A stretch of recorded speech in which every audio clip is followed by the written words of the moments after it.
Hello class 10th के प्यारे बच्चों, वेलकम टू अपना फिजिक्स।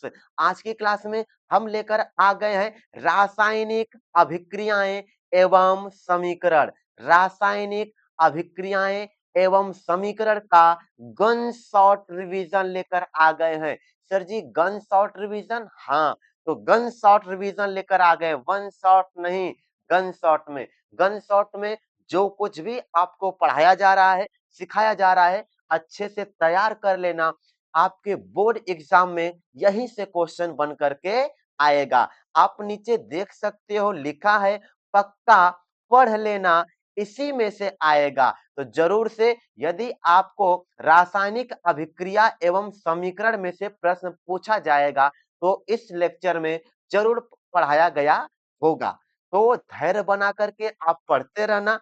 चलो हम चलते हैं एक एक टॉपिक को बहुत ही अच्छे से, बहुत ही छोटे छोटे परिभाषाओं में बहुत ही अच्छे से सिखाएंगे। तो चलो बढ़ते हैं क्वेश्चन की तरफ, टॉपिक की तरफ चलते हैं, ठीक है। तो अब हम आएंगे अपने टॉपिक की तरफ। यहाँ पर सबसे पहला टॉपिक हमारा है रासायनिक अभिक्रियाएं। ठीक है बाबू, पहला टॉपिक हमारा यही है रासायनिक अभिक्रियाएं। आप देखोगे लिखा है वे सभी प्रक्रियाएं जिसमें नए पदार्थ का निर्माण होता है रासायनिक अभिक्रियाएं कहलाती हैं। बहुत ही आसान सा है। अगर पूछा जाए रासायनिक अभिक्रियाएं क्या है तो आप बताओगे वे सभी प्रक्रियाएं जिसमें नए पदार्थ का निर्माण होता है उसे क्या कहते हैं, रासायनिक अभिक्रियाएं कहते हैं।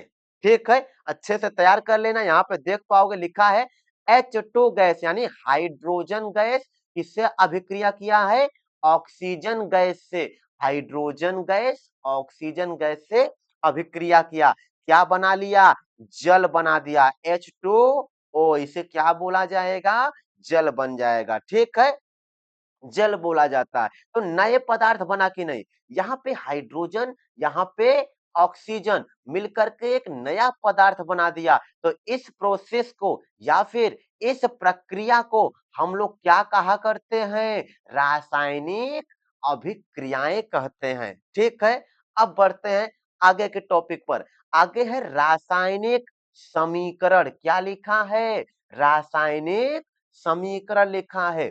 तो आगे पढ़ते हैं इसमें, किसी रासायनिक अभिक्रिया को प्रतीकों एवं सूत्रों द्वारा करना व्यक्त करना रासायनिक समीकरण कहलाता है। ठीक है, कोई भी रासायनिक अभिक्रिया हुआ है, उस रासायनिक अभिक्रिया को प्रतीकों के द्वारा एवं सूत्रों के द्वारा व्यक्त करना क्या कहलाता है, रासायनिक समीकरण कहलाता है। ये ऊपर जो समीकरण अभी हम आपको सिखाएं यह एक रासायनिक समीकरण है। ठीक, यहां पर देखोगे लिखा है मैग्नीशियम प्लस ऑक्सीजन अभिक्रिया करके क्या बना लिया, मैग्नीशियम ऑक्साइड बना लिया।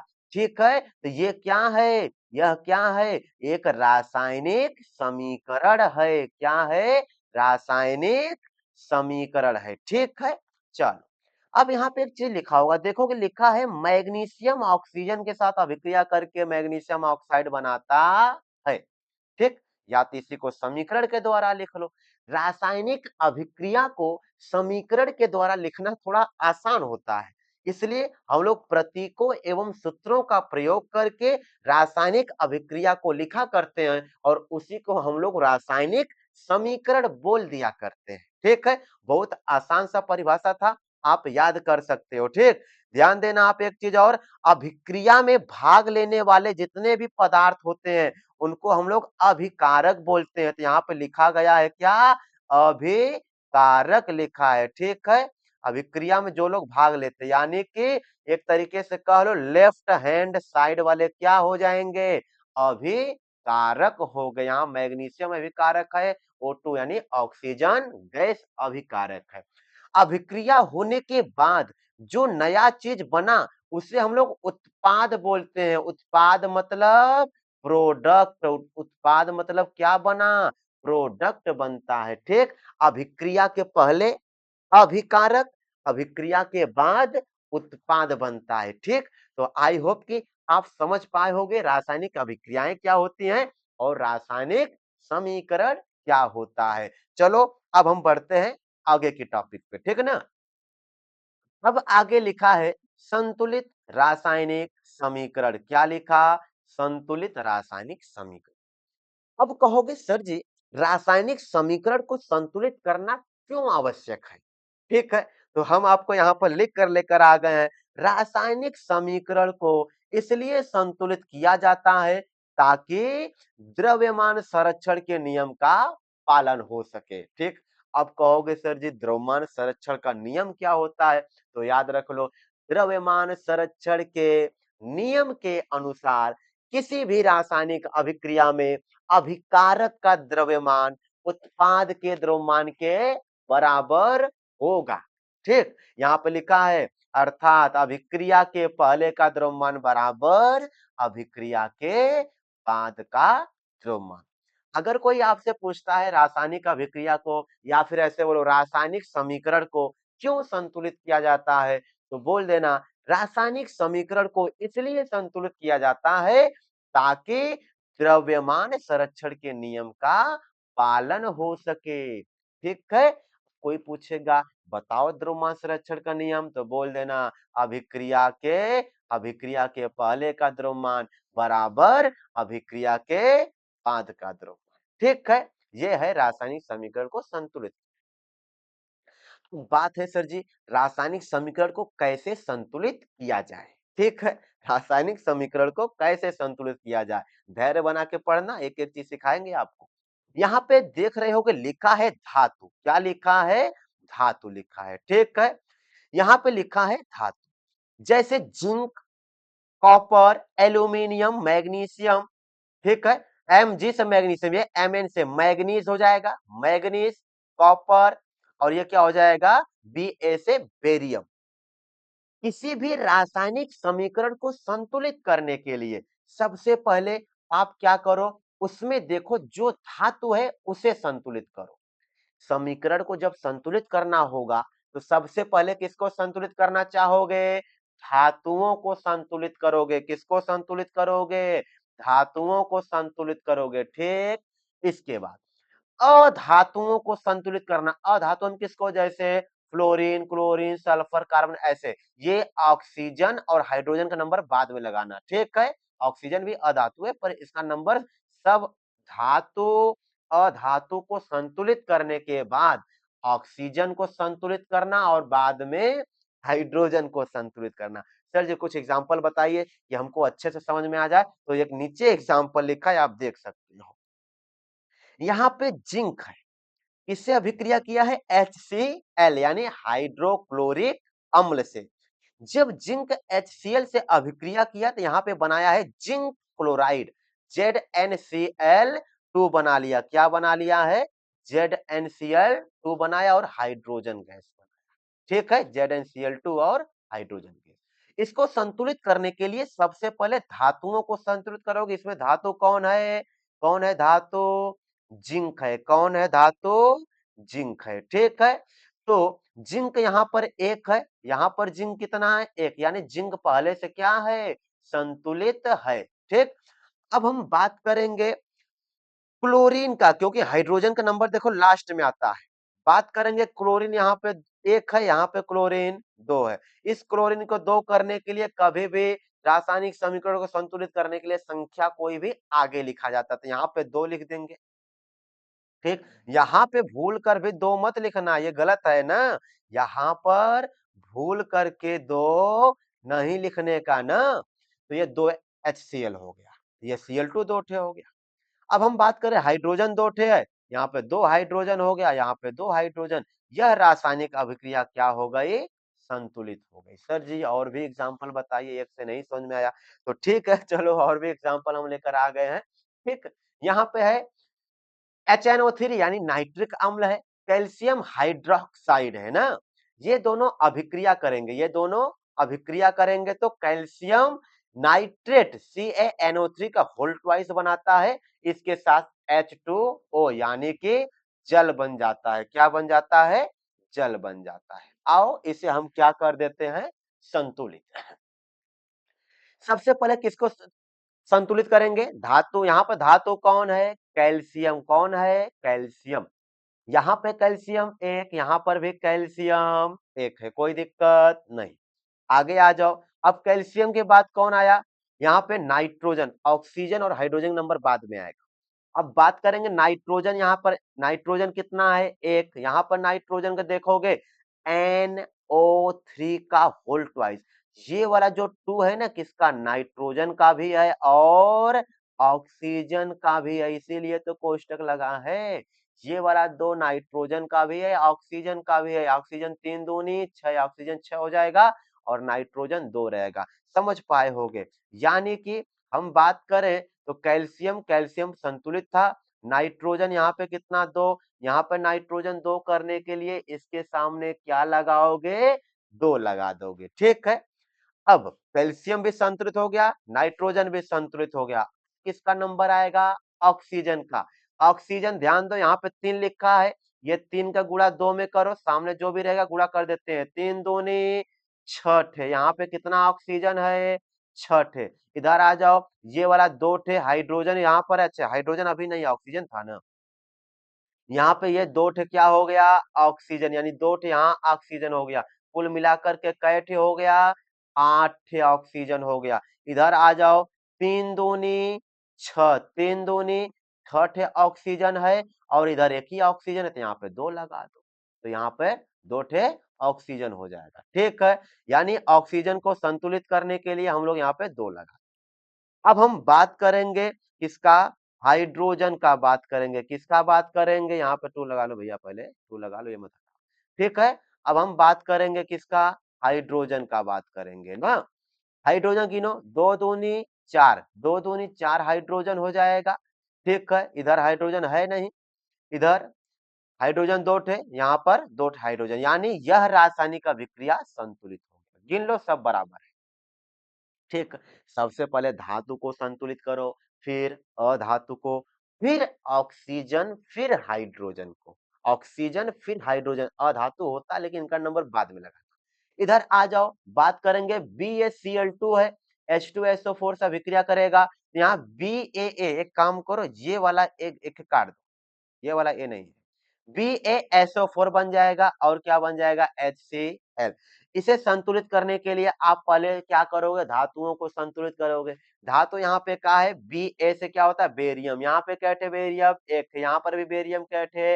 एक थे, यानी धातु पहले से संतुलित है। धातु पहले से संतुलित है। अब हम बात करेंगे यहाँ पर सल्फर की, तो सल्फर यहाँ पर देखेंगे तो कै ठे सल्फर? एक थे। यहाँ पर भी कितना सल्फर? एक थे सल्फर, कोई दिक्कत नहीं है। क्लोरीन की बात करें, यहाँ पे क्लोरीन 2 थे, यहाँ पर क्लोरीन एक थे, 2 कर दो यहाँ पर। ठीक है, अब ऑक्सीजन की बात कर लो, 4 थे, यहाँ भी ऑक्सीजन 4 थे, हाइड्रोजन 2 थे, हाइड्रोजन यहाँ पर और 2 थे हाइड्रोजन यहाँ पर है, यानी अभिक्रिया हो गया संतुलित। ठीक है, आगे आओ, तीसरे पे चलते हैं। Fe2O3 Al से मतलब एल्यूमिनियम से अभिक्रिया करता। अगर रासायनिक अभिक्रिया में 2 ठे धातु दिखता है तो किसी को भी पहले संतुलित कर सकते हो आप लोग ना। तो यहाँ पे एल्यूमिनियम है, एल्यूमिनियम का ध्यान दोगे तो एल्यूमिनियम एक है, यहाँ Al2 यानी एल्यूमिनियम 2 ठे है, तो यहाँ पर भी 2 कर लोगे। ठीक, इसके बाद बात करेंगे हम दूसर का, ये आयरन Fe2 है, यहाँ पर भी 2 लगा दो, 2 ठे Fe हो जाएगा, यानी दोनों धातु संतुलित हो गया। अब अधातु की बात करें, यहाँ पे ऑक्सीजन 3 थे, यहाँ पर भी ऑक्सीजन 3 थे, क्या हो गया? संतुलित। सबसे पहले धातुओं को संतुलित करना, फिर किसको? अधातुओं को, बाद में ऑक्सीजन, फिर बाद में हाइड्रोजन। आई होप कि आप रासायनिक समीकरण को संतुलित करना सीख गए होंगे। ठीक है बाबू, अगर ना आया होगा तो बताना, फिर से एक नया सेपरेट वीडियो बनाएंगे और उसमें सिर्फ रहेगा रासायनिक समीकरण को संतुलित करना। ठीक है, चलो अच्छा, अब हम लोग बढ़ेंगे आगे। अब आगे आ गया बहुत ही इंपॉर्टेंट टॉपिक, बहुत ही इंपॉर्टेंट टॉपिक आ गया है। उसका नाम है क्या?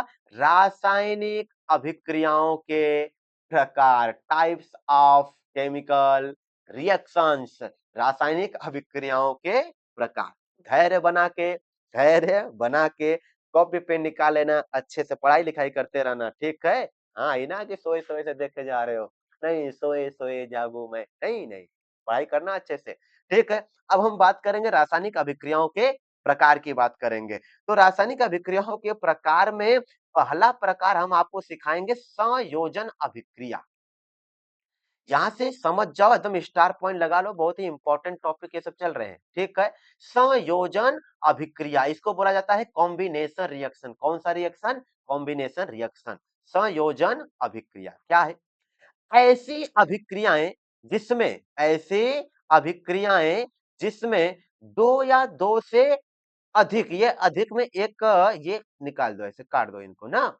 ऐसी अभिक्रियाएं जिसमें दो या दो से अधिक अभिकारक मिलकर केवल एक उत्पाद बनाते हैं, उसे संयोजन अभिक्रियाएं कहते हैं।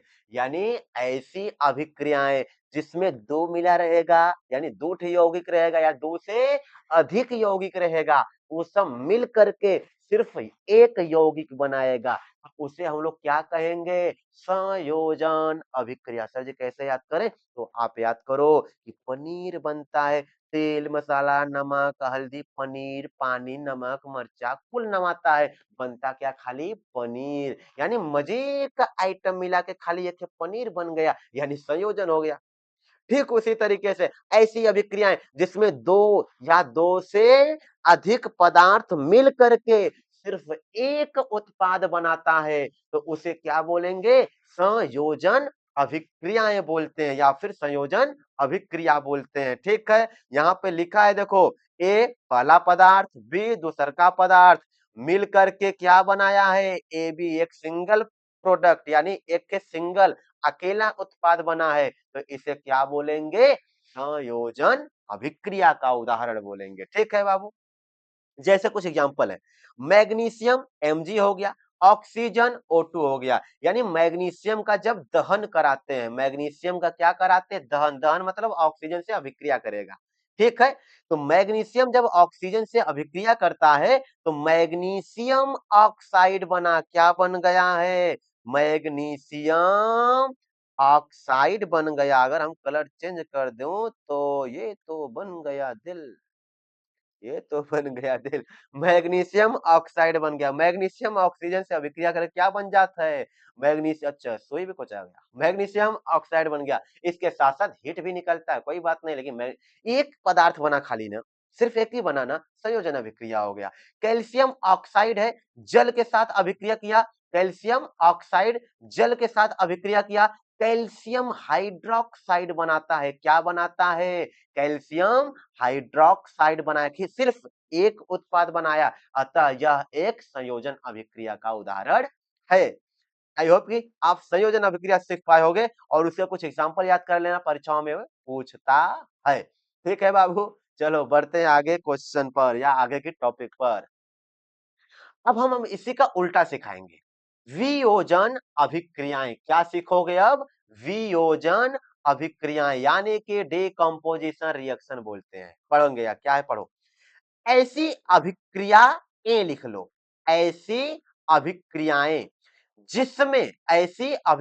जिसमें एक अभिकारक दो या दो से अधिक उत्पादों में टूट जाता है। अच्छा अच्छा, संयोजन में जुड़ता था, वियोजन में टूट जाता है, बहुत ही आसान है यार।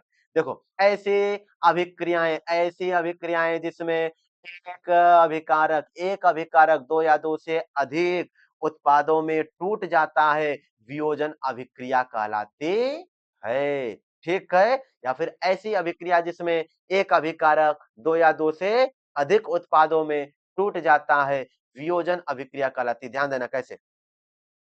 ए बी एक पदार्थ था, ठीक है, एक पदार्थ है, कौन? ए बी है। सर जी तो लिप डाले, पूरा लिप दिए, तो चलो इसे हम हटा देते हैं, ठीक है।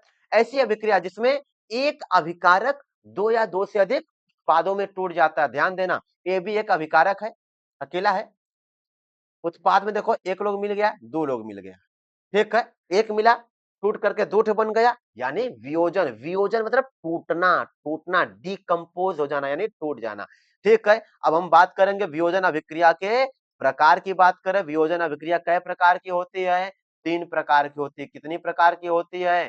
3 प्रकार की होती है। पहला होता है उष्मीय वियोजन अभिक्रिया। कौन सा? उष्मीय वियोजन अभिक्रिया।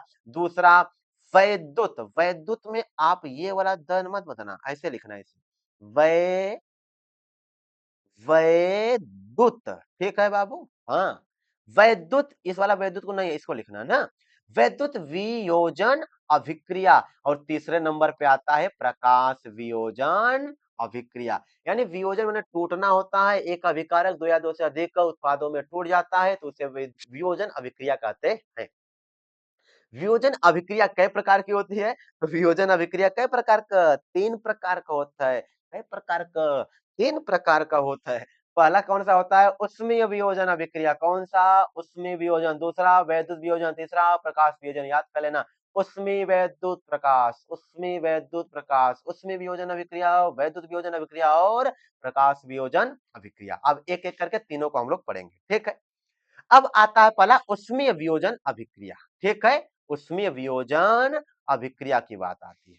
ठीक है बाबू, चलो उष्मीय वियोजन अभिक्रिया, ऐसी अभिक्रिया जिसमें एक अभिकारक को उष्मा देने पर वह दो या दो से अधिक उत्पादों, यहां पर आ की मात्रा लगा देना, उत्पादों। कैसे कैसे लिख देते हो यार, ऐसे लिखा करो, उत्पादों। ठीक है, उत्पादों में टूट जाता है, उसमें वियोजन अभिक्रिया कहलाता है।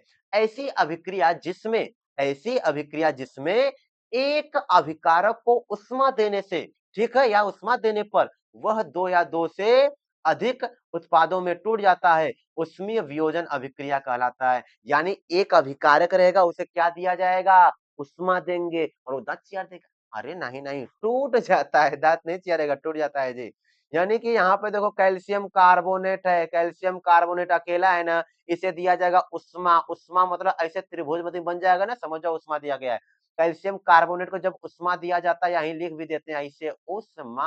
नहीं सुषमा नहीं सर जी, सुषमा याद आ गई, आप सुषमा का नाम ले लिए सर जी, दिल तोड़ी थी नहीं, उष्मा याद करो, क्या उष्मा दिया जाता है। ठीक है, नहीं उधर ध्यान नहीं देना, उष्मा।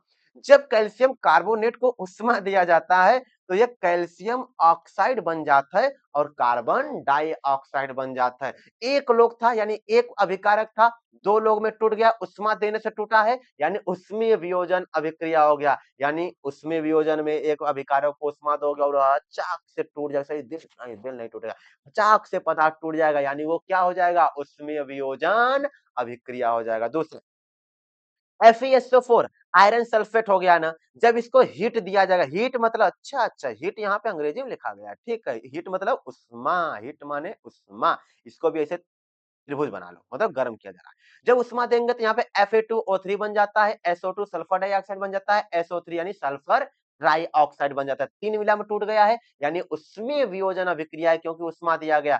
ऐसे ही लेड नाइट्रेट है, बहुत ही इंपॉर्टेंट है, NCERT का है ये सब। लेड नाइट्रेट PbNO3 का होल ट्वाइस लेड नाइट्रेट है। जब इसको भी क्या करेंगे? गर्म करेंगे, गर्म मतलब उष्मा। अच्छा, इनको लिख देते हैं, ऊपर बना देते हैं ऐसे, इनको क्या दोगे? उष्मा। जब उष्मा दिया जाएगा तो लेड ऑक्साइड होता है, NO2 नाइट्रोजन डाइऑक्साइड, O2 मतलब ऑक्सीजन गैस, इतना तीन ठे निकल जाते हैं, यानी ये हो गया उष्मीय वियोजन अभिक्रियाएं या फिर अभिक्रिया। ठीक है, आई होप कि आप समझ पाए होंगे। चलते हैं नेक्स्ट टॉपिक पर, और आगे का टॉपिक है वैद्युत वियोजन अभिक्रियाएं। किस पर? वैद्युत वियोजन अभिक्रियाएं की बात करेंगे। अरे बाप रे, आ जाओ बाबू, इधर कलर चेंज हो जाओ। हाँ, आप जानते हो ये वैद्युत गलत लिखा है, वैद्युत ऐसे लिखा जाएगा। रुको हम लिख देते हैं, रुको रुको रुको, वैद्युत ऐसे लिखना है ना, वैद्युत वियोजन अभिक्रिया या फिर वैद्युत वियोजन अभिक्रिया, जो कुछ भी लिखो, वैद्युत वियोजन अभिक्रिया लिखा है इसमें। ऐसी अभिक्रिया जिसमें, ऐसी अभिक्रिया जिसमें एक अभिकारक में, एक अभिकारक में वैद्युत प्रवाह करने से वह दो या दो से अधिक उत्पादों में टूट जाता है, वैद्युत वियोजन अभिक्रिया कहलाता है? अरे बाप रे! बहुत ही आसान है। ऐसी अभिक्रिया जिसमें एक अभिकारक को या फिर एक अभिकारक में वैद्युत प्रवाह करने पर वह 2 या 2 से अधिक उत्पादों में टूट जाता है, तो क्या कहलाता है? ऐसी अभिक्रिया वैद्युत वियोजन अभिक्रिया कहलाता है। जैसे वाटर का नाम सुने, वाटर वाटर नहीं सर जी, क्वार्टर का नाम सुने, क्वार्टर नहीं, उस पे नहीं ध्यान देने का बच्चे, वो सब गलत चीज़ है। वाटर नहीं, क्वार्टर नहीं, वाटर की बात करो। ये हो गया हमारा वाटर यानी कि जल, H2O, H2O क्या हो गया? जल हो गया। ये जल में जब क्या प्रवाह किया जाता है? वैद्युत धारा, यहाँ पे लिख देते हैं। जल में क्या प्रवाहित किया गया होगा? वैद्युत धारा। जब इसमें वैद्युत धारा प्रवाहित किया गया तो देखा गया यहाँ से H2 अलग हो गया, O2 अलग हो गया। वैद्युत धारा को प्रवाहित करने से ये दोनों अलग अलग हो गए, यानी वैद्युत वियोजन अभिक्रिया हो गया। ठीक, एनसीईआरटी में सिर्फ एक ही एग्जांपल दिया है, हम एक एग्जांपल सिखा दिए, अच्छे से तैयार कर लेना। ठीक है बाबू, अब चलेंगे आगे के टॉपिक पर। आगे का टॉपिक है प्रकाश वियोजन अभिक्रिया। क्या? प्रकाश वियोजन अभिक्रिया। ठीक है, आओ इसे देख लेते हैं। ऐसी अभिक्रिया जिसमें एक अभिकारक को प्रकाश देने से वह 2 या 2 से अधिक उत्पादों में टूट जाता है। ठीक है, पत्थर हो या दिल टूट जाता है। नहीं नहीं नहीं, इधर खड़ो। चलो चलो टॉपिक की बात कर लेते हैं। प्रकाश वियोजन अभिक्रिया। क्या? प्रकाश वियोजन अभिक्रिया ऐसी अभिक्रिया जिसमें एक अभिकारक को प्रकाश देने से वह 2 या 2 से अधिक उत्पादों में टूट जाता है, प्रकाश वियोजन अभिक्रिया कहलाता है। ठीक है, यानी एक अभिकारक था, इसको क्या कर दिए? प्रकाश दे दिए। जैसे ही प्रकाश दिए, वो भी धीमे धीमे देना, और जैसे ही प्रकाश दिए यह 2 भागों में टूट गया या 2 से अधिक भागों में टूट गया। ठीक है, एक प्रकाश था, प्रकाश नहीं था यार, एक प्रकाश नहीं था, क्या था? एक पदार्थ था, उसे क्या दिए? प्रकाश दिए, वो टूट गया, यानी क्या हो गया? प्रकाश वियोजन अभिक्रिया हो गया। ठीक है, तो वही बात है, यहाँ पे लिखा है सब चीजें। यहाँ पे एग्जांपल है AgCl, जिसका नाम है सिल्वर क्लोराइड है, इसको क्या दिया जाता है? प्रकाश दिया जाता है। सिल्वर क्लोराइड है, इसको प्रकाश दिया जाता है तो Ag अलग हो जाता है, Cl2 अलग हो जाता है। अच्छा, बैलेंस करना आपको आता होगा, इसको बैलेंस करना चाहोगे, H2 ऑक्सीजन यहाँ है, ऑक्सीजन ऑक्सीजन एक है, ऑक्सीजन 2, यहाँ पे क्या लगा दोगे? 2 लगा दोगे तो ये संतुलित हो जाएगा, 2 दूनी 4 हाइड्रोजन। सर जी यहाँ 2 लगा दीजिए, संतुलित हो गया। ठीक है, 2 दूनी 4, 2 दूनी 4 ऑक्सीजन, तो ठीक है। इसको संतुलित करना चाहोगे, Cl2 सर जी, Ag यहाँ पे एक है, Cl2 2 है, यहाँ पे क्या करेंगे? 2 Cl लगा दो, Ag भी 2 यहाँ पर भी 2 लगा दो, Ag एक है, Br2 यहाँ पे 2 लगा दीजिए सर जी, 2 Ag हो जाएगा, 2 Ag यहाँ पर भी हो जाएगा। ठीक, 2 ब्रोमीन 2 ब्रोमीन, प्रक्रिया संतुलित भी कर दिए हम, या समीकरण को संतुलित भी कर दिए। तो हम आपको वियोजन अभिक्रिया सिखाएं। ठीक है, वियोजन अभिक्रिया 3 प्रकार की होती है, वो भी हम आपको सिखा दिए। ठीक है, देखो वियोजन अभिक्रिया को हम कभी कभी अपघटन अभिक्रिया भी कहते हैं। वियोजन अभिक्रिया को ध्यान रखना, हम अपघटन अभिक्रिया भी कहते हैं। क्या? अपघटन अभिक्रिया, अपघटन अभिक्रिया। अगर अपघटन जैसा कुछ कहेगा ना, तब भी समझ जाना कि वियोजन का ही बात हो रहा है, ध्यान में रखना। कभी कभी एग्जामिनर साहब वियोजन भुला के अपघटन लिख देते हैं ना, क्या करोगे, उनका भी दिमाग नहीं काम करता होगा क्या? चलो अच्छा, आगे के टॉपिक पे चलते हैं। अब हम बात करेंगे विस्थापन अभिक्रिया की। किसकी बात करेंगे? विस्थापन अभिक्रिया, यानी कि डिस्प्लेसमेंट रिएक्शन। हाँ, विस्थापन अभिक्रिया की बात करेंगे ना, विस्थापन अभिक्रिया ऐसी अभिक्रियाएं जिसमें अधिक क्रियाशील तत्व द्वारा। ठीक है, ये द्वारा आप कैसे लिखोगे? कुछ इस तरीके से, द्वारा, द्वारा। द्वार, अरे कहाँ लिख रहे हो यार, तुम भी नहीं लिख पावत हो, क्या करें? द्वारा ऐसे लिखो, ऐसे कबूतर नहीं, ऐसे द्वारा लिख लेना। ठीक है, तो ऐसी अभिक्रियाएं जिसमें अधिक क्रियाशील तत्व द्वारा कम क्रियाशील तत्व को हटा दिया जाता है, ठीक है, विस्थापन अभिक्रियाएं कहलाते हैं। ऐसी अभिक्रियाएं जिसमें अधिक क्रियाशील तत्व द्वारा, यानी जो देखो गरीब इंसान है, घर परिवार अच्छा चल रहा है, जैसे अमीर एंट्री मारा, गरीब बेचारा बाहर हो जाएगा। ठीक है, बस विस्थापन हो जाएगा, डिस्प्लेस हो जाता है, यानी विस्थापन हो जाता है। ठीक है, जैसे यहाँ पे आप देख पा रहे होगे, यहाँ पर ए था, यहाँ बी सी था, यहाँ पे बी सी दोनों लोग का घर परिवार अच्छे से चल रहा था। ठीक है, लेकिन जैसे ही ए एंट्री मारा तो इसके वाली को ये लेके फरार, यहाँ पे हो गया ए सी, और बी यहाँ बी सी था, ये बेचारा अकेले बैठ के तन्ना तन्ना जी रहा है। समझ गए होगे आप लोग, बड़ा समझदार हो तुम लोग। यहाँ पर जब ये एंट्री मारा तो इनकर छुट्टी छुट्टा हो गया, ये गए अकेले तन्हा सा है। ठीक है, जैसे एक एग्जाम्पल है यहाँ पर जिंक। ठीक है, यहाँ पर कॉपर सल्फेट है, जिंक यहाँ पे कॉपर सल्फेट है। ठीक है, ये जो जिंक है ना, ये अधिक क्रियाशील है, और यहाँ पे कॉपर जो है, जिंक धातु है, कॉपर भी धातु है। जिंक अधिक क्रियाशील है, कॉपर कम क्रियाशील है। अब बताओ, अधिक क्रियाशील वाला जैसा ही एंट्री मारेगा, अधिक क्रियाशील वाला तत्व जैसा ही एंट्री मारेगा, तो बताओ कम क्रियाशील वाला हटेगा कि नहीं हटेगा। यहाँ पे जिंक आया तो ZnSO4 बन गया, यानी जिंक सल्फेट बन गया है, और यहाँ पे कॉपर बाहर चल। ठीक है, यानी विस्थापन अभिक्रिया हो गया ना, अधिक क्रियाशील आया, कम क्रियाशील को हटा दिया है। आयरन था, कॉपर सल्फेट, फिर भी ये आयरन क्या है, अधिक क्रियाशील है, किसकी तुलना में, कॉपर की तुलना में। तो आयरन आया, कॉपर को हटाया, आयरन सल्फेट बन गया, यहाँ पे कॉपर हो गया। जिंक था, H2SO4 था, जिंक क्या किया, आया, इसको हाइड्रोजन को हटा दिया, क्योंकि हाइड्रोजन से ज्यादा क्रियाशील है जिंक, तो ZnSO4 जिंक सल्फेट बना दिया, और यहाँ पे हाइड्रोजन गैस। ठीक है, ये विस्थापन अभिक्रिया के कुछ उदाहरण। सर जी, हमें कैसे पता होगा कि कौन ज्यादा क्रियाशील है, कौन कम क्रियाशील है? हाँ, ऐसी बात है कि नहीं? तो चलो अब हम आपको सिखा देते हैं सक्रियता श्रेणी, या फिर वही कम जो कम क्रियाशील है, कौन अधिक क्रियाशील है, उसी को हम सिखाएंगे। उसी को सक्रियता श्रेणी बोलते हैं। क्या बोलते हैं? सक्रियता श्रेणी, रिएक्टिविटी सीरीज बोला जाता है, सक्रियता श्रेणी। ठीक है, यहाँ पे देखो, सबसे पहले नंबर पे पोटेशियम है, ऊपर से नीचे जाओगे तो क्रियाशीलता घटती जाएगी, क्रियाशीलता घटती जाएगी। तो सबसे ज्यादा क्रियाशील कौन है? पोटेशियम। इसके बाद कौन है? सोडियम। यहाँ पे देखो लिख रहे थे सब, ये पोटेशियम है। ये Na से क्या होता है? सोडियम होता है। Ca से calcium, magnesium, aluminium, zinc, iron, या फिर फेरस जो कह लो, आयरन कह लो, लेड कह लो। H से हाइड्रोजन हो गया, कॉपर हो गया।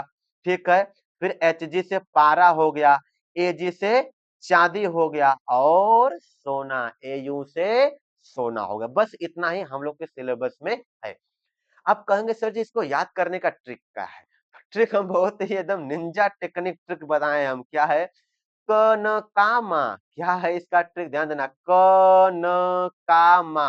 क से पोटेशियम, के से क होता है ना, ध्यान रखना, के से क मतलब पोटेशियम, क से के से क मतलब पोटेशियम, न से ने सोडियम, न एन से न। ठीक है, तो क न का मतलब कैल्शियम, क न का, मा मतलब मैग्नीशियम, कनका मा, ख से पोटेशियम, न से सोडियम, का से कैल्शियम, मा से मैग्नीशियम। अलू, ठीक ना, अलू जी, कनकामा अलू। अलू मतलब क्या होता है? एल्यूमिनियम। कनकामा लू, कनकामा अलू जी। अलू जी, जी मतलब जिंक हो जाएगा ना।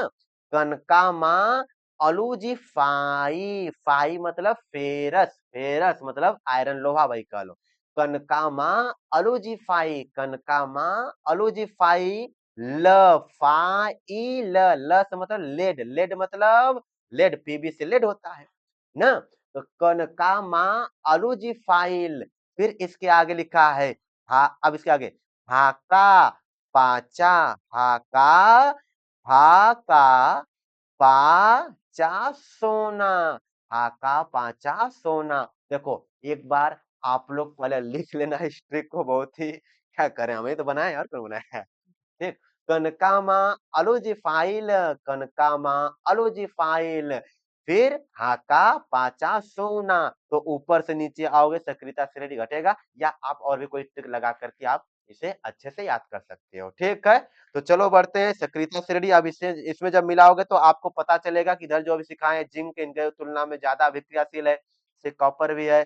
ठीक ना, कॉपर जो कम क्रियाशील है आयरन की तुलना में, वैसे हाइड्रोजन कम क्रियाशील है किसकी तुलना में, जिंक की तुलना में। इधर आप इसमें मिला सकते हो, देखो जिंक ऊपर है, यहाँ पर है, हाइड्रोजन नीचे था। ठीक, अब आगे बढ़ेंगे।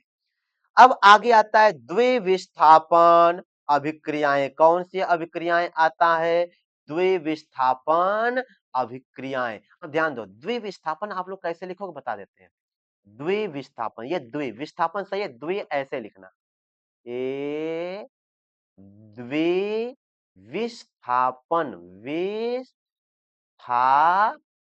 ठीक है, द्विविस्थापन अभिक्रियाएं क्या लिखोगे, द्विविस्थापन अभिक्रियाएं लिखोगे। ठीक है, इसी को हम लोग बोला करते हैं, द्विविस्थापन अभिक्रियाएं को बोलते हैं उभय अपघटन अभिक्रियाएं, अंग्रेजी में डबल डिस्प्लेसमेंट रिएक्शन। ध्यान देना क्या है, ऐसी अभिक्रियाएं जिसमें मूलकों के परस्पर विनिमय द्वारा, द्वारा कैसे लिखा जाएगा एक बार बता चुके हैं, ऐसे लिखना आप लोग ना, विनिमय द्वारा यौगिकों का निर्माण होता है।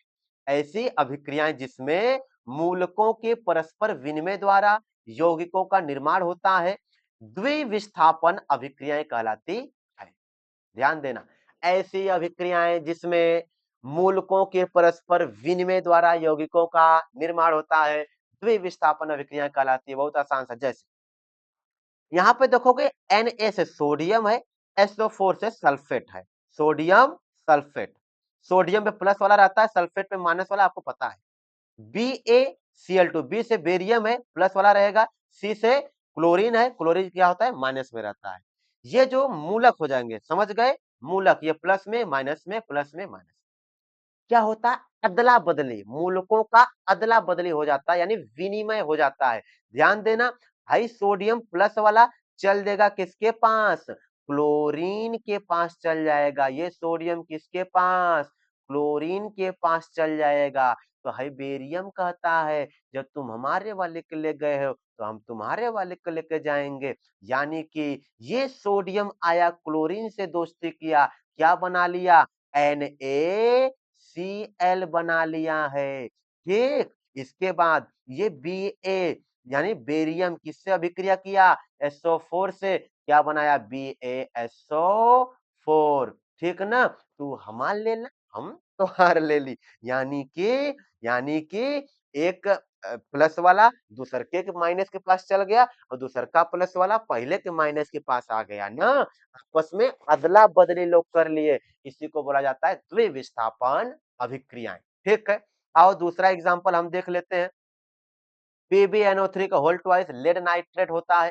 ठीक, Ki मतलब पोटेशियम आयोडाइड होता है। अब Pb से यानी जो लेड होता है प्लस में होता है, और NO3 किस में होता है, माइनस में होता है। यहाँ पोटेशियम किस में होता है, प्लस में, आयोडीन, आई से आयोडीन होता है किस में, माइनस में होता है। ठीक है बाबू, अब ध्यान से देखना, यहाँ पर देखोगे तो हाई लेड क्या किया, चल गया किसके पास, आयोडीन के पास। आओ ले चले तुम्हें तारों के शहर में, तो ये बेचारी चल गए उधर। यानी कि जो लेड था वो लेड किसके पास, अच्छा लेड किसके पास चल गया, आयोडीन के पास। तो PbI2 बन गया, क्या बन गया, PbI2, लेड आयोडाइड बन गया।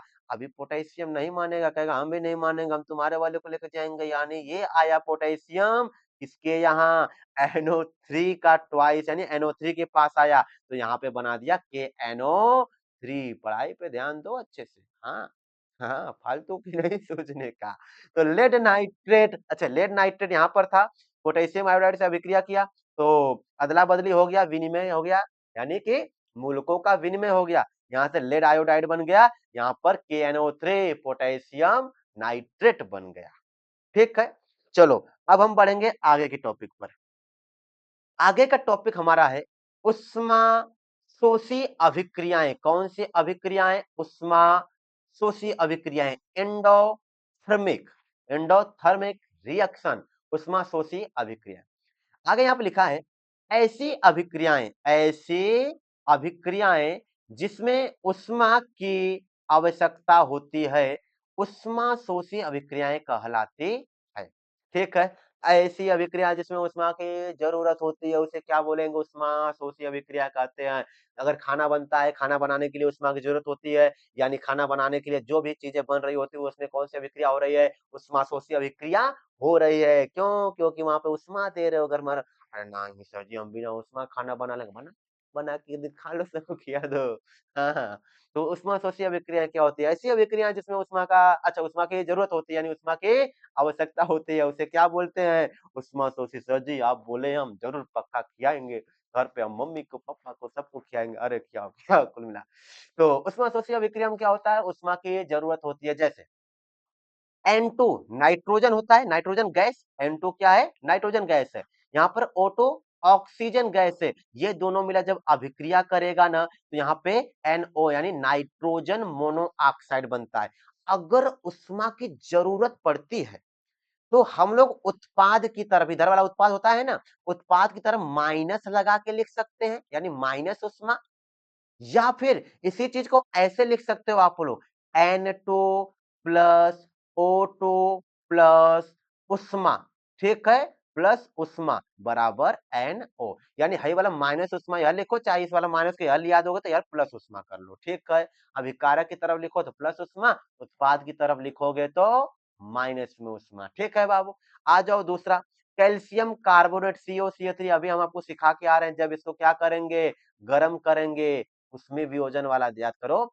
जब इसको गर्म करेंगे यानी उष्मा देंगे तो कैल्शियम ऑक्साइड बनता है और कार्बन डाइऑक्साइड बनता है, माइनस उष्मा, यानी उष्मा की जरूरत पड़ती है। ठीक है बाबू, यहाँ पे प्लस लगा के लिखो या इधर माइनस लगा के लिखो। उसमें वियोजन अभिक्रिया का जितना भी एग्जाम्पल है सबको आप उष्माशोषी में लिख सकते हो, क्योंकि उष्माशोषी ऊष्मा की जरूरत होती है और उसमें वियोजन में उष्मा तो ही दिया जाता है। तो उष्माशोषी अभिक्रिया में, उष्माशोषी अभिक्रिया में आप लोग उष्मीय वियोजन अभिक्रिया का उदाहरण लिख सकते हो। और दूसरे एग्जाम्पल हम बता दिए। चलो चलते हैं आगे के टॉपिक पर। अब हमारा आगे के टॉपिक आ गया, उसका नाम है क्या? ऊष्माक्षेपी अभिक्रिया। क्या नाम है? ऊष्माक्षेपी अभिक्रिया। ठीक है, ऊष्माक्षेपी अभिक्रिया ऐसी अभिक्रियाएं जिसमें उष्मा, जिससे उष्मा निकलती है। उष्मा छेपी, छेपी मतलब छेकी, उष्मा छेकेगी मतलब उष्मा निकलेगा तब ना छेकेगी, यानी उष्मा छेपी, उष्मा निकलता है।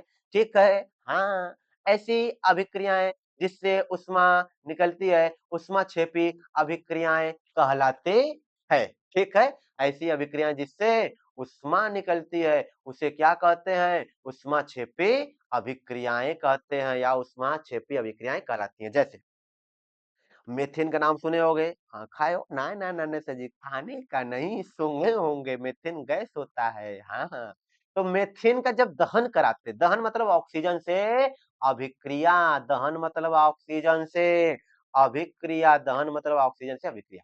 तो मेथेन का जब ऑक्सीजन से अभिक्रिया होता है ना, कार्बन डाइऑक्साइड बनता है और क्या बनता? H2O बनता है, और साथ ही साथ क्या निकलता? हीट निकलता। हीट मतलब उष्मा। अब सर जी अंग्रेजी, अरे नहीं जी, इतना यार उष्मा लिख लो ना, उष्मा। तो सर जी ये किसका उदाहरण है? उष्मा क्षेपी अभिक्रिया, क्योंकि प्लस उष्मा क्षेपी है। ठीक है, आगे आ जाओ। मैग्नीशियम था, ऑक्सीजन से अभिक्रिया किया, मैग्नीशियम ऑक्साइड बना लिया, प्लस हीट, हीट माने उष्मा निकल जाता है। आ जाओ, कैल्शियम ऑक्साइड है, इसे जब जल में घोला जाता है तो कैल्शियम हाइड्रोक्साइड बनाता है, इसके साथ साथ क्या बन जाता है? हीट। हीट मतलब बनता नहीं, मतलब निकलता है, उष्मा निकल जाता है ना। ठीक है, तो उष्मा क्षेपी अभिक्रिया भी आप समझ गए होंगे। अब हम बात करेंगे अवक्षेपण अभिक्रिया, प्रेसिपिटेशन रिएक्शन। प्रेसिपिटेशन रिएक्शन बोला जाता है, यानी कि अवक्षेपण अभिक्रिया बोला जाता है। ठीक, ऐसी अभिक्रियाएं जिसमें, ऐसी अभिक्रियाएं जिसमें अवक्षेप का निर्माण होता है। कहोगे सर जी अवक्षेप क्या होता है? तो कुछ चीजें ऐसे होती है रिएक्शन होने के बाद, कुछ चीजें क्या होती हैं? तलाटी में बैठ जाती हैं, यानी पानी में घुलती नहीं है, तो उनको हम अवक्षेप बोल दिया करते हैं। और जिस अभिक्रिया में ऐसा होता है उसे अवक्षेपण अभिक्रिया कह देते हैं। यानी रासायनिक अभिक्रिया होने के पश्चात कुछ ऐसे कभी-कभी पदार्थ प्राप्त होते हैं जो कि जल में अविलेय होते हैं, तो उन्हें हम लोग अवक्षेप बोल देते हैं और ऐसा जिस अभिक्रिया में होता होगा उसे अवक्षेपण अभिक्रिया कहते हैं। ठीक है? ऐसी अभिक्रियाएं जिसमें अवक्षेप का निर्माण होता है, अवक्षेपण अभिक्रियाएं कहलाती हैं। जैसे यहाँ पे एग्जाम्पल लिखा गया है, तिरिया भूल गए का यार? तीर बनाओ तो नगद का तीर बना दो तो। ठीक है, अरे ये क्या हो गया जी?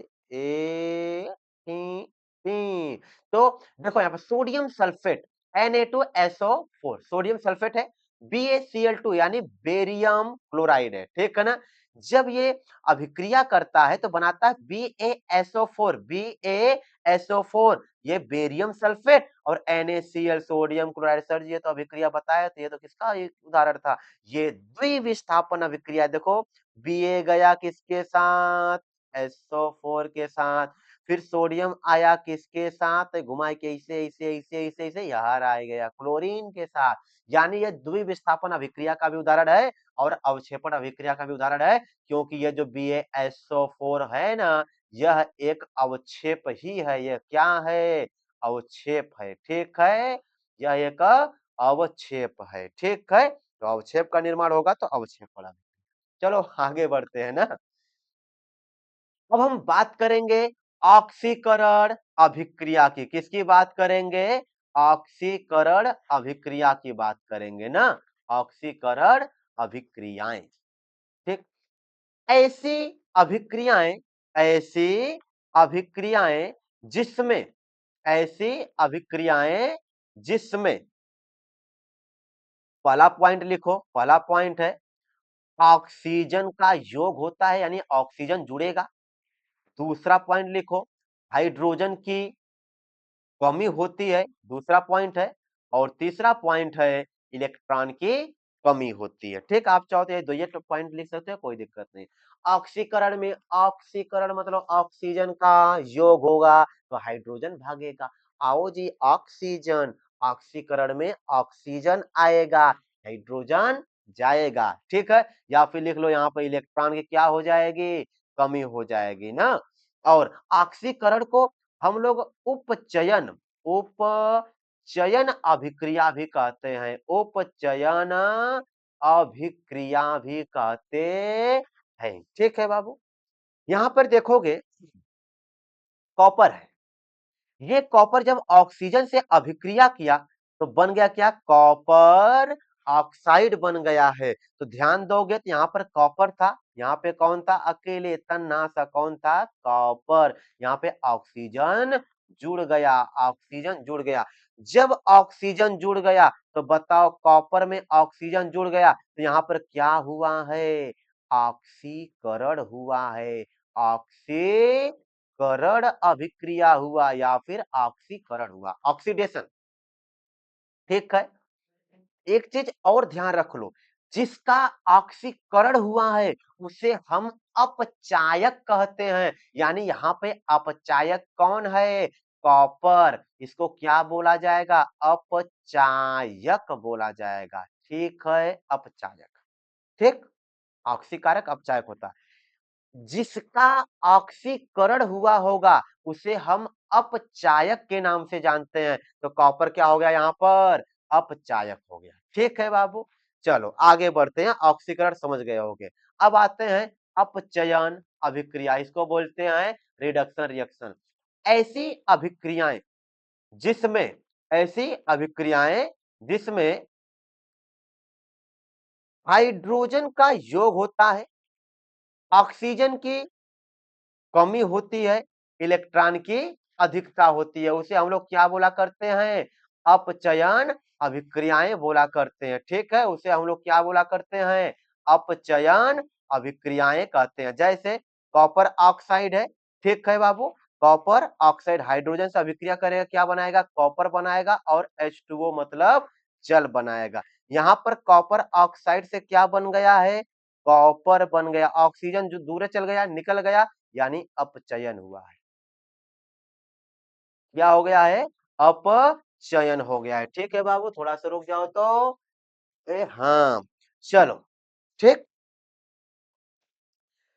यहाँ पर कॉपर ऑक्साइड था, ठीक। ये कॉपर ऑक्साइड यहाँ पे बन गया क्या, कॉपर बन गया, ऑक्सीजन निकल गया है। जब ऑक्सीजन निकल गया तो यहाँ पे क्या हो गया, अपचयन हो गया है। क्या हो गया, अपचयन हो गया। किसका अपचयन, इधर इनका ना, तो इसको हम लोग क्या बोला करेंगे, क्या बोलेंगे इनको हम, अप ऑक्सीकारक बोलते हैं इसको। क्या बोलेंगे, ऑक्सीकारक ना।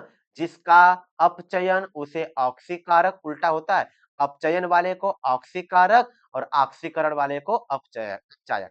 जैसे यहाँ पे हाइड्रोजन था, ध्यान देना, हाइड्रोजन यहाँ पर ऑक्सीजन पा गया है, किसको पा गया, ऑक्सीजन को। यहाँ पे आप कह सकते हो कि यहाँ पे ऑक्सीकरण भी हुआ है, ऑक्सीकरण, ठीक है। इसका क्या हो गया, ऑक्सीकरण यहाँ पे हुआ है।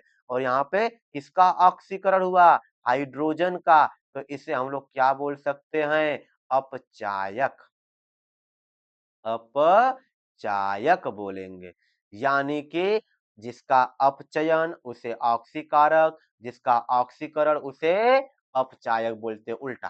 ठीक है बाबू, अच्छे से समझ गए होंगे ना। अपचयन को हम लोग बोला करते हैं, अपचयन को एक और नाम से जानते हैं हम लोग, अवकरण अभिक्रिया, अवकरण अभिक्रिया के नाम से भी जानते हैं, अवकरण अभिक्रिया के नाम से भी जानते हैं। ठीक है, चलो आगे बढ़ते हैं। अब आता है रेडॉक्स अभिक्रिया। रेडॉक्स आप मन करे तो ऐसे लिखना ना।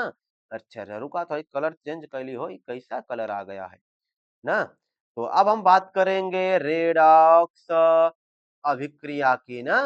रेडॉक्स अभिक्रिया, रेडॉक्स ऐसा लिख सकते हो, कोई दिक्कत नहीं। रेडॉक्स अभिक्रिया यहाँ पे लिखा है, ठीक है, रेडॉक्स अभिक्रिया। ऐसी अभिक्रियाएं, रेडॉक्स अभिक्रियाएं की बात करें हम, तो ऐसी अभिक्रियाएं जिसमें ऑक्सीकरण एवं अपचयन दोनों साथ साथ होता है, रेडॉक्स अभिक्रियाएं कहलाती हैं। यानी रेडॉक्स अभिक्रिया क्या होती है, जिसमें ऑक्सीकरण एवं अपचयन दोनों सत्य सत्य सत्य सत्य होता है। जैसे यहाँ पे आ जाओ, जिंक ऑक्साइड था, ये जो पिछला एग्जांपल है ना, ये भी एक तरीके से कह सकते हैं रेडॉक्स अभिक्रिया का ही उदाहरण है ना। ऑक्सीकरण अपचयन दोनों साथ साथ होगा, रेडॉक्स हो जाएगा। ठीक है बाबू। तो जिंक ऑक्साइड था यहाँ पर, जिंक ऑक्साइड, ये बीच में क्या लगा लो, ऐसा तीर लगा लो, तो ये तीर लगा लो ऐसे। हाँ, जिंक ऑक्साइड से यहाँ पे क्या बन गया है, जिंक बन गया है, ठीक। यानी जिंक ऑक्साइड, ऑक्सीजन भाग गया, ऑक्सीजन भाग गया, तो यहाँ पे क्या हो जाएगा, ऑक्सीजन का निकलना, यानी होता है ये अपचयन, होता अपचयन हो गया ना। ऑक्सीजन निकल गया तो इसको क्या बोलेंगे हम लोग, अपचयन बोलेंगे। और देखोगे इधर कार्बन था, यहाँ पे कार्बन मोनोऑक्साइड बन गया है, तो यहाँ पे ऑक्सीजन जुड़ गया, तो लिखोगे यहाँ पे क्या हुआ है, ऑक्सीकरण हुआ है। यहाँ पे क्या हुआ है, ऑक्सीकरण हुआ है। एक काम करो, थोड़ा सा इनका कलर चेंज कर लें तो ये बड़ा चमक रहा है।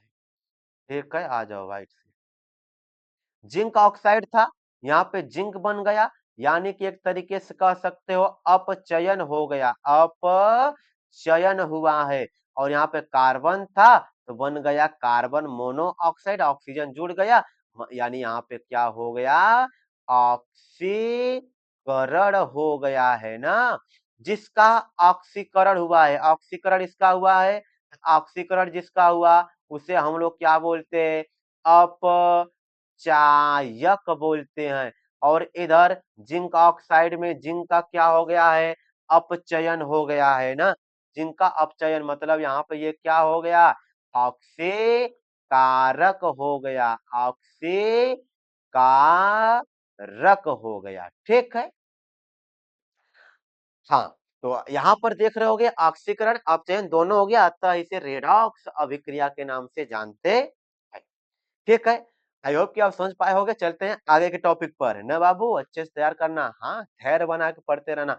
अब तक यदि आप पढ़ पा रहे होगे, लेक्चर पूरा हमारा अटेंड कर रहे होगे, तो समझ जाओ कि आप बोर्ड एग्जाम में बहुत ही अच्छा मार्क्स लेकर आओगे। ठीक है बाबू, तो चलो, अगर यहाँ तक जरूर देख रहे होगे तो कमेंट में जरूर बताना ना। आगे बढ़ते हैं। अब आगे आता है एक अच्छा सा टॉपिक, ठीक है, गुलाबी गुलाबी पीपीटी पर एक अच्छा सा टॉपिक है, जिसका नाम है क्या, संक्षारण, कोरोजन बोलते हैं इसे। क्या, कोरोजन, संक्षारण। जब कोई धातु अपने आसपास अम्ल, आर्द्रता आर्द्रता आदि के संपर्क में आती है तो ये नष्ट होने लगती है। इस प्रक्रिया को संक्षारण कहते हैं। जब कोई धातु अपने आसपास अम्ल तथा आर्द्रता आदि के संपर्क में आती है, नष्ट होने लगती है। नष्ट होने की जो प्रक्रिया है वही क्या है? संक्षारण है। जैसे चांदी के ऊपर काली परत का चढ़ना। हाँ, चांदी के ऊपर काली परत। आपको सही चांदी हम तो देखे देखे नहीं, और मम्मी जो घर में अंगूठी एक चांदी का होता है, अंगूठी या फिर मीना, मीना जानते होगे मीना, उसको देखोगे ना, उसमें काले काले रंग का परत चढ़ जाता है, यानी वो क्या कर लिया है? आर्द्रता से, अम्लों से वो अभिक्रिया कर लिया है। ठीक है। लोहे में जंग लगना सब लोग जानता है अच्छे तरीके से, जो नहीं जानता है वो जान लो। लोहे में जंग लगना क्या है? संक्षारण का उदाहरण है ना। ठीक है। लोहे को ऐसे बाहर रख दोगे, खासकर ठंडी के दिनों में बहुत जल्दी जंग लग जाता है ना, क्योंकि आर्द्रता बहुत ज्यादा रहता है वायुमंडल में। तो लोहे में जंग लगना, तांबे के ऊपर हरी परत का चढ़ना, तांबे के ऊपर हरी परत का चढ़ना, यह संक्षारण का उदाहरण है। ठीक। अब हम बात करेंगे विकृत गंधिता की। ये गलत लिखल गया, ये नहीं है विकृत गंधिता, हम यहाँ पे लिख देते हैं ऐसे, विकृत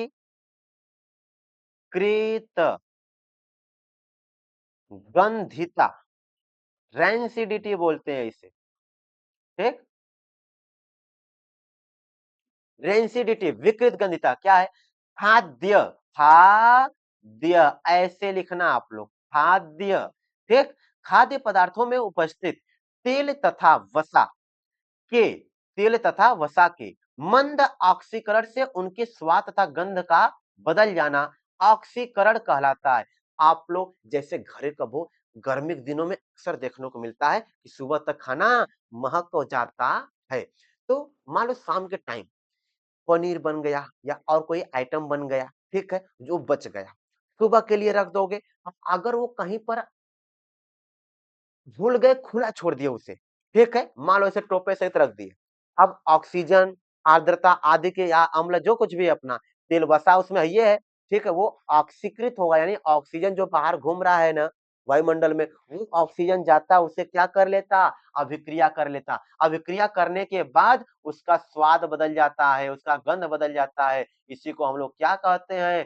विकृत गंधिता कहलाता है। क्या? ऑक्सीकरण कहलाता है। यहाँ पे लिख दिया, ये ऑक्सीकरण नहीं रहेगा, विकृत गंधिता ये लिखना ना, जाना विकृत गंधिता कहलाता है। ठीक है। इसे रोकने के लिए हम लोग क्या करते हैं? सबसे पहले बंद पात्रों का उपयोग करना, यानी सामान को रख के पूरा अच्छे तरीके से ढक दो, यानी ऑक्सीकृत नहीं हो पाए। ठीक है। इसको रोकने का जो तरीका है, पहला तरीका क्या है? बंद पात्रों का उपयोग करना। किसका? बंद पात्रों का उपयोग करना। इसके बाद अब हम बात करेंगे, ठीक है, जो जैसे कुरकुरे उरकुरे का पैकेट आवत है ना, कुरकुरे का, और जो पुष्पा पुष्पा आवत है ना, उस समय क्या ऑक्सीजन के जगह पे नाइट्रोजन गैस भरा जाता है, N2 गैस, नहीं नाइट्रोजन ऐसे लिख दो। ठीक है। उसमें क्या भर दिया जाता है? नाइट्रोजन गैस भर दिया जाता है ना। नाइट्रोजन गैस अभिक्रिया नहीं होने देता, खराब नहीं होने देता। ठीक है। ये एक तरीके से सेफ रखता है। तो ठीक है। तो इसके बाद हम आगे बढ़ते हैं, अच्छे से समझ ही गए होंगे। ठीक, और भी इसका कुछ कहीं पे और कुछ चीज़ें किताब में होगा, देख लेना, सब याद करने वाला चीज़ है ये। ठीक है बाबू, आगे बढ़ते हैं अब हम। अच्छा, आगे अब आप लोग का ये पूरा खत्म हो गया। यदि आप लास्ट तक देख पाए होंगे तो मुस्कुराते रहिएगा, जो बीच में छोड़ गया होगा तानी पानी दोस्त, ठीक? हाँ, मुस्कुराते रहिएगा। Thank you to all of you. चलो बाबू, अब हम आप लोगों से मिलते हैं नेक्स्ट क्लास में। तब तक के लिए पढ़ाई करते रहें। All the very best. एक चीज़ और, यदि आप लोग को ये वीडियो अच्छे से समझ आया होगा, तो आपको और भी कोई वीडियो चाहिए तो आप कमेंट सेक्शन में हमें ज़रूर बताइएगा। ठीक है बाबू? चलो, मिलते हैं फिर नेक्स्ट वीडियो में, ठीक है? हाँ, तो अब हम चलेंगे नेक्स्ट